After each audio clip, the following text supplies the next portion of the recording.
So once again, good morning everyone. And today we will continue the discussion of BPO. Nandito na tayo sa Module 4. And we are going to talk about outsourcing transitions. And this is a long module. In fact, around 90 to 100 slides to. But so yun, we will be cutting this in several parts. Now, this is the first part. And in its entirety, let me show you ano ba yung mga laman niya. Sorry. By the way, we opening theme here is changing hats, of course. When you say changing hats, no, you're passing the work or the job to another person, ano. Kaya nga, 'di ba, may kasabihan tayo na a person who wears many hats, no, meaning marami siyang responsibilidad. And at this point, yung hat ay ipapasa mo naman sa iba, no? You are transitioning the work to another person.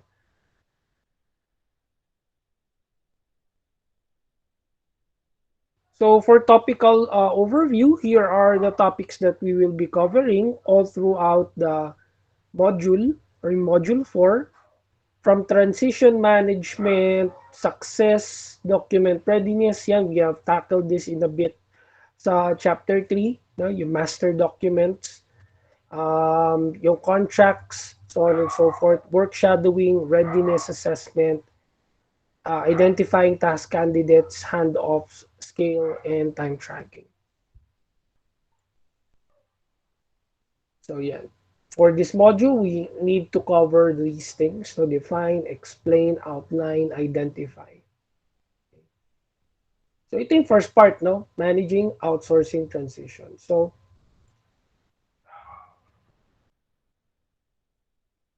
first, let's talk about transition management. No? So transition management is the set of activities that transpire after a BPO contract is signed and that implements or executes the detailed movement or transfer of processes from the client to the service provider. So last time, if you would recall, ano, we have talked about contracts, what's in the master contract, what are the stipulations, ano ba yung details, no? Lahat ng mga detalye, lahat ng mga attachment na kailangan, no? In an agreement between two parties, no? Kung yung mga ibang bagay nga, no, when you enter into an agreement, you have a contract, no? Kahit nga sa pagkakasal, di ba, merong marriage contract, no? O di kaya, you are using an application, di ba, there is uh, license, yung EULA, at saka yung agreement, no? Which you have to sign or i-click mo yung agree, no? Ganun din, ano, sa lahat ng mga bagay, particularly in business, which involves a lot of things, okay? Now, pagka nasa na yung contract, no, does it mean na, okay, sige, kayo na, ipapasa mo na lahat sa kanya. Ganun ba kabilis yun? O sige, magtawag na kayo, live calls na. Transfer na namin yan sa inyo, bye-bye, kayo na bahala. Ganun ba yon? Of course, it does not work that way, you know? Actually, dun pala nag-i-start ang process of outsourcing the operations or work, no, from one place to another or one setting to another. So, diyan papasok ngayon yung usapin ng transition management, no? You have to transition things. Okay? So, um, pag sinabi nating transition, it has to be smooth, it has to be laid out properly para hindi maging disaster, no, for the receiving party, yung business. Okay? Kasi kung ibibigay mo lang basta sa kanila yung job na, o sige, tanggapin ninyo yung mga tawag coming from US or coming from Australia or coming from Europe, without proper training, without coordination, no? Anong gagawin nila? Baka mamaya kung ano yung sabihin nila sa customer, manghula lang sila. O may mga tools tayo, anong gagawin natin dito, di ba? O may tinatanong siya, hindi ko alam kung anong ibig sabihin nun, di ba? It entails a lot of things. And lahat yan nakapasok dun sa transition management na tinatawag natin. Okay? So very important itong transition management. A transition manager is responsible for migrating the function or the process from the client location o kung saan nag-originate yung operations, whether it is in US, in UK, in Europe, so on and so forth. And then, on to the service provider. So, yung na yung mga third party, yung mga provider, no? O di kaya, shared services uh, site, right? So, pag tinransfer mo na siya into another location, whether shared service siya or third party, kailangan mo ng transition. And ang mag-spearhead niyan or pinaka-leader would be the transition manager. Okay? So, ang kanyang responsibility is to migrate the function of the processes. Okay? So, the transition managers needs to have an effective communication. No? Dapat naman talaga magaling kang makipag-communicate. Not just verbally, but saying the meaning. No? Naiintindihan ng kausap mo kung ano yung gusto mong sabihin. Okay? The role requires extensive interaction with clients. So parang ikaw yung bridge, no? Ikaw yung middleman between the company and yung mag-outsource. Okay? So because of the nature of the role, a transition manager needs to have a variety of skills and competencies. So marami siyang dapat na alam. Iniisip ko pa lang, no? Although I have met a lot of transition managers in my experience in BPO. Most of them are foreigners, no? Yung nanggaling talaga sila doon sa country kung saan nag-originate yung business, no? Kasi 90% no of the time pinakang best na transition manager is yung talagang nanggaling sa kumpanya kung saan nag-originate yung business. Okay? But of course, there will be cases na fully occupied sila, hindi na nila kaya mag-provide ng transition manager. Thus, they would hire an external person. Pero syempre, they would undergo interviews, tests, para malaman na kaya talaga niyang i-handle yung transition. No? Kumbaga, experience na tong tao na to na i-hire natin. Okay? They need to have a variety of skills and competencies, strong project management skills. So yan, it involves a lot of projects. You need to be able to manage those. The migration process are complex projects that require expert management skills. So, kailangan marunong ka sa project management. No?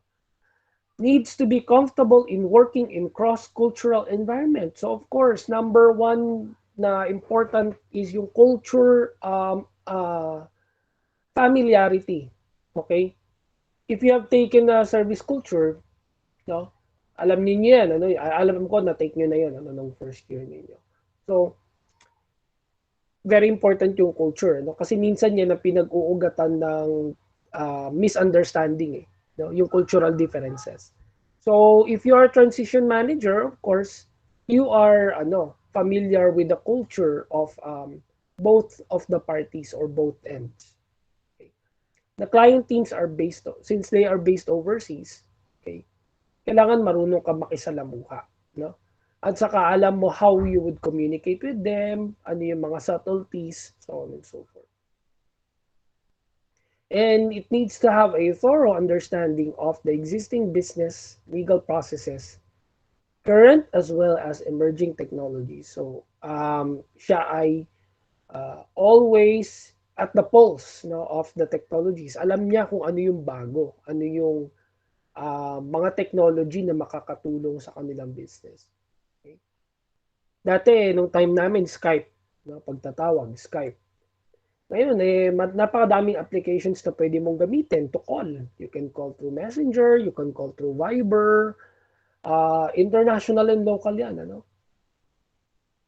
Lahat ng platforms meron ng capacity to call. So, dapat marunong ka. No? Tapos yan, meron tayo ngayon, we have Google Meet, we have Zoom, we have a lot of things that we can use. Okay? These play a critical role in the offshoring of a business function. Minsan may mga countries din kasi na yung technology na yun yung ginagamit nila. Like for example, sa China, ang ginagamit nila, WeChat, Weibo. No? So, kung ang alam mo lang ay ganitong platform, hindi ka makakasabay sa kanila. So, dapat alam mo rin kung ano yung mga ginagamit nilang platform. Okay?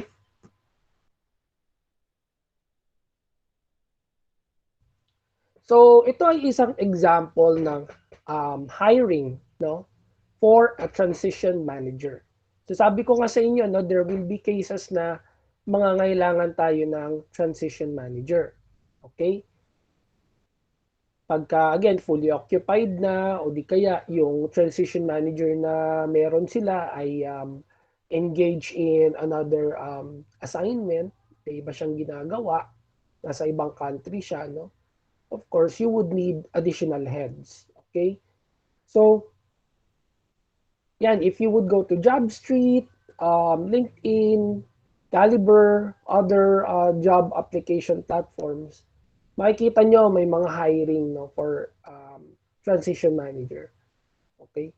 So, yan, dito sa kanila, they would need for the transition manager to have 10 years solid work experience, 3 years na end-to-end BPO transition. So, yan, ano, meron na siyang experience sa pagta-transition ng business. Okay? Of course, yung mga basic Microsoft applications, Excel, Visio, Project, Word, PowerPoint, so on and so forth. And then knowledge of creating and tracking project progress through the MS project. So, marunong kang gumamit ng MS project, you know how to track it. Okay? So, yan. That's an example, no, of a hiring. So now, nalaman na natin yung transition management, ano yung definition niya, at saka sino ba yung transition manager, ano yung role niya. Let's talk about the strategies. No? There are only two general strategies and yun yung i-cover natin ngayon. The two common strategies followed in migrating a function are what you call lift and shift and then re-engineer and migrate. So, una yung lift and shift. Pag sinabi mong lift and shift na parang, let's think of, ayan, meron kang maliit na vehicle, no? Parang, I don't know if it's a tractor or what. And then, ang ginagawa niya, no? Yung same na cargo or um, whatever item, furniture or fixture, nakita nyo, no? Kinuha lang niya from the ground and then inakyat niya, no? Lift. No? And then shift. Ibig sabihin, ililipat mo ng location. No? Kinuha mo as is and then ililipat mo ng location. So, yung ganong parallelism ano, is similar to, let's think of a business. No? Yung business, nandito siya, ililift mo, no? Not physically, of course, hindi ba naman pwedeng gawin yun, ano? Hindi naman tayo superhero para gawin yun, ano? But what we are trying to say is that tatanggalin mo siya as is, wala kang babaguhin, no? Kung 50 heads yan, 50 heads din yung kukunin mo. Kung ano yung mga tools na gamit nila, yun pa rin ang gagamitin nila, no? And then ililipat mo sila ng location, no? Shift, okay?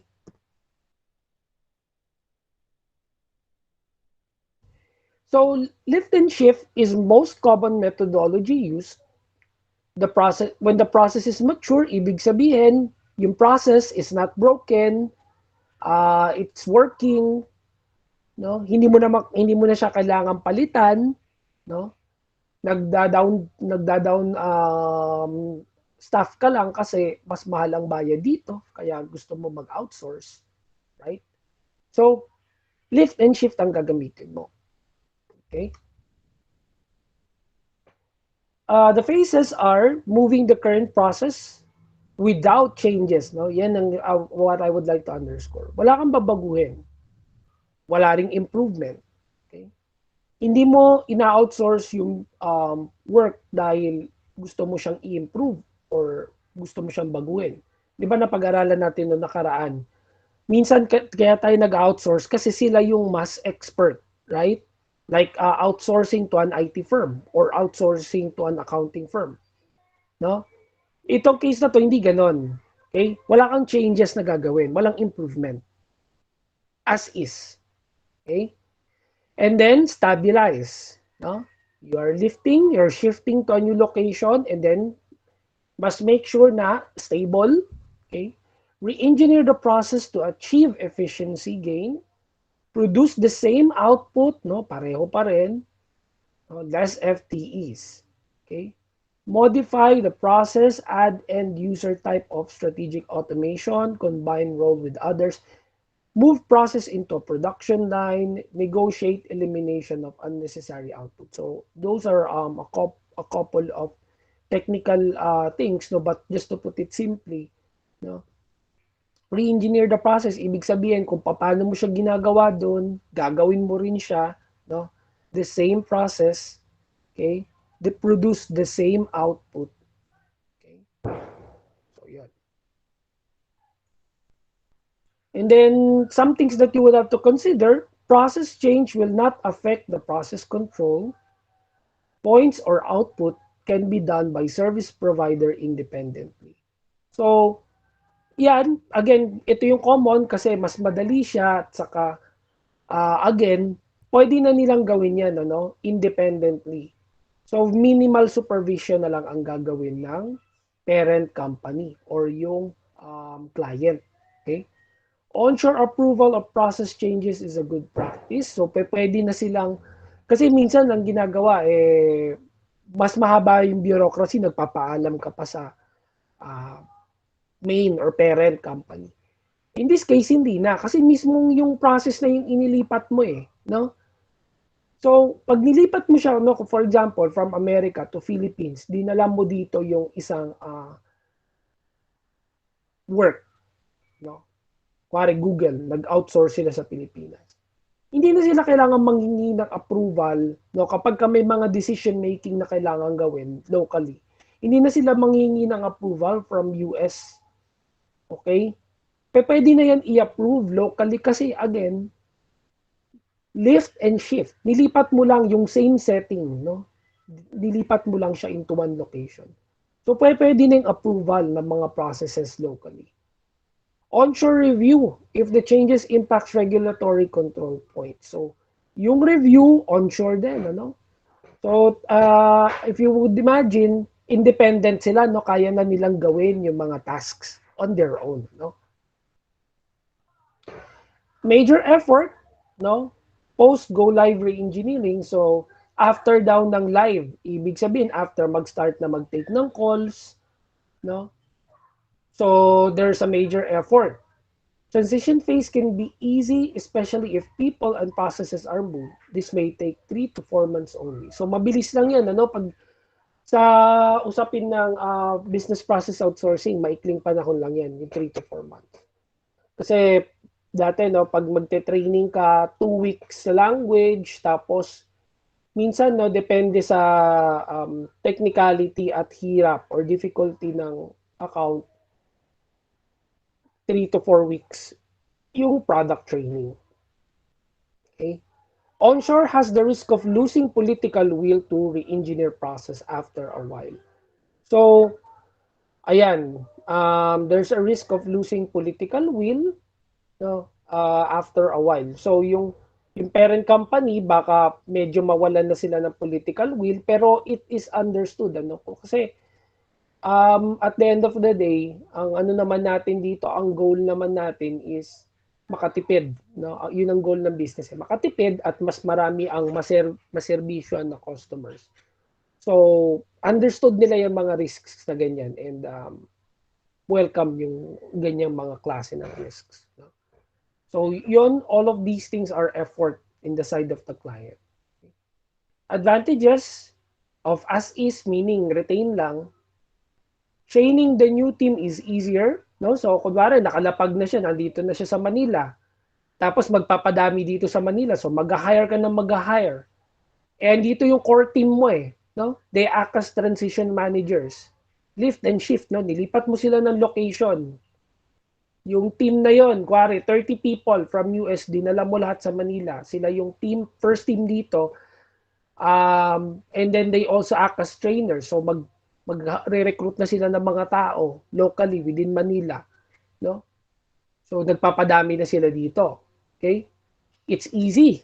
No, the process is well understood and documented kasi yung magte-train sa'yo, alam nila talaga yung gagawin eh. Kasi galing sila mismo, kumbaga binunot sila from the original site. Okay? Existing employees at the donor location are available to support the process in case of disruption.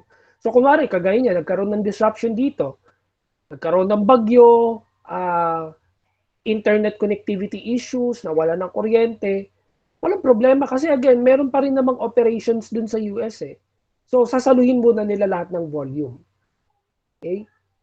Habang nagre-recuperate yung isang location in cases of instability. Fresh set of eyes. The new team looked at the process from a fresh perspective, often resulting in process improvement. So, yan ang advantage, no? Kasi, kuwari, mag-hire ka ng mga Filipino. Tapos, merong na-hire na magaling na Filipino, nakita niya, pwede pa nating improve itong process na to, no?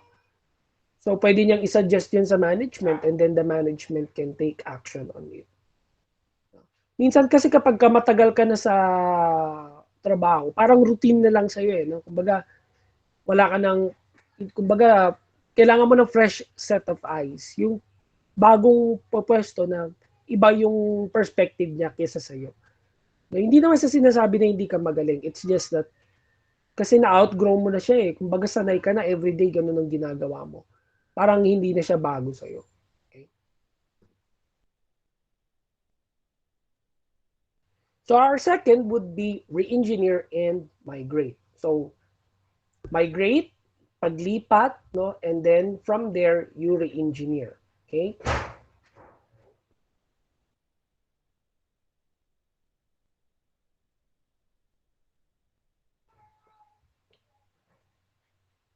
So let's define it first. No? Fundamental rethinking and radically redesigning of the business processes to achieve dramatic improvements in critical measures of performance such as cost, service, and speed. So, ang difference nito, no, re-engineer, nauuna yung re-engineer before the migration. Ano? Ibig sabihin, na-recognize nyo from your end na meron kayong mga kailangang baguhin at improve. At yun yung magti-trigger sa inyo to outsource. No? Hindi kagaya ng lift and shift, wala kang babaguhin, ililipat mo lang siya diretsyo. Dito hindi, nakita ninyo may mga loopholes, may mga gaps, so on and so forth. And then from there, naisip ng company na kailangan natin mag-outsource kasi kailangan natin ng expertise of another company or another service provider. Okay?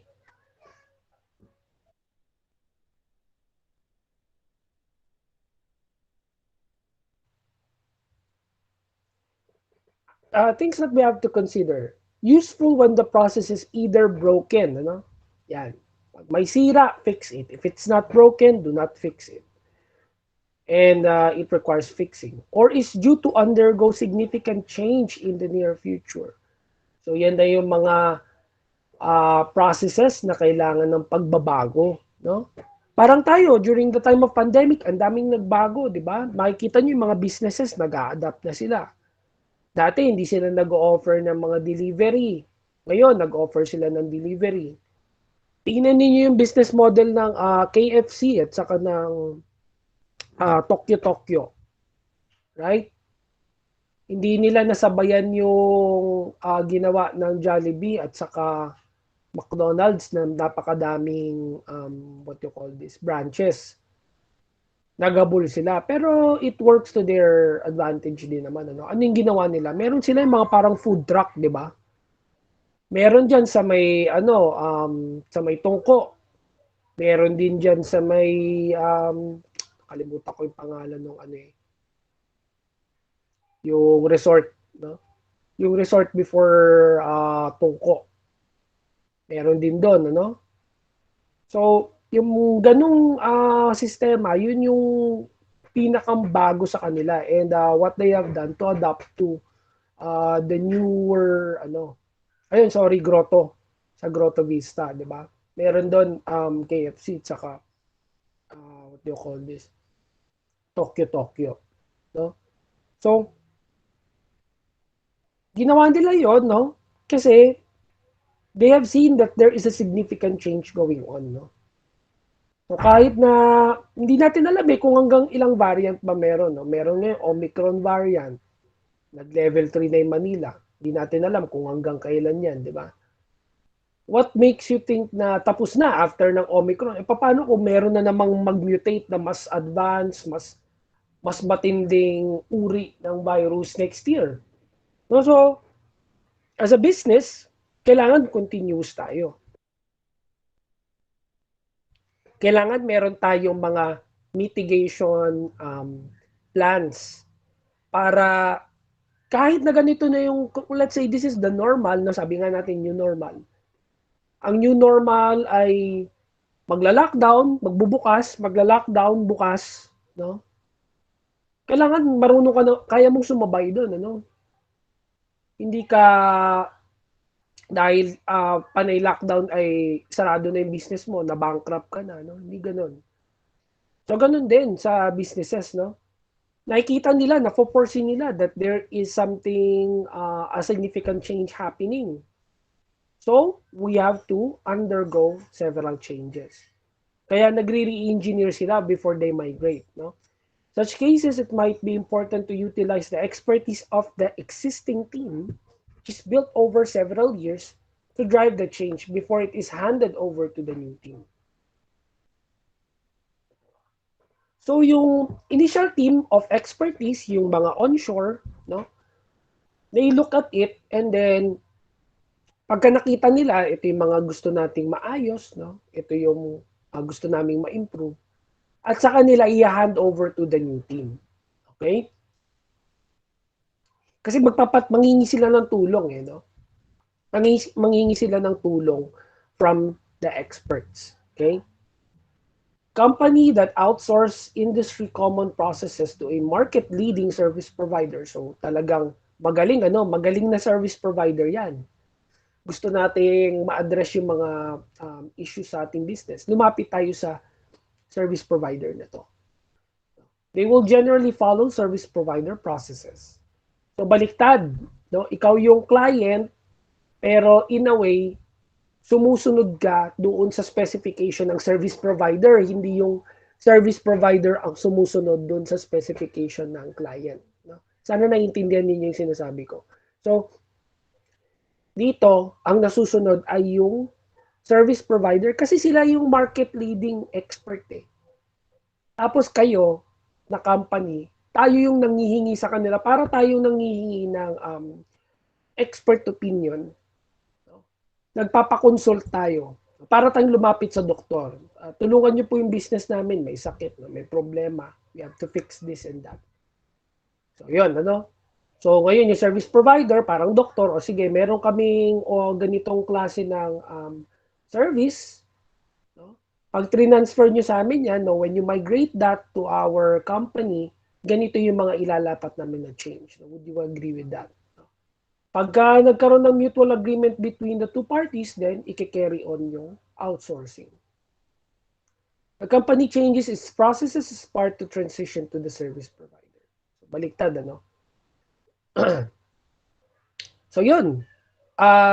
Tapos na, no, actually. So, dalawa, lift and shift, and then re-engineer and migrate. So, as for your assignment, no, I would like for you to research the following. What are some of the best practices in transitioning management work in BPOs? Ano yung mga magagandang ginagawa ng mga companies na best practices? And then what are some of the challenges? So, ayan, of course, may mga challenges naman talaga eh, no?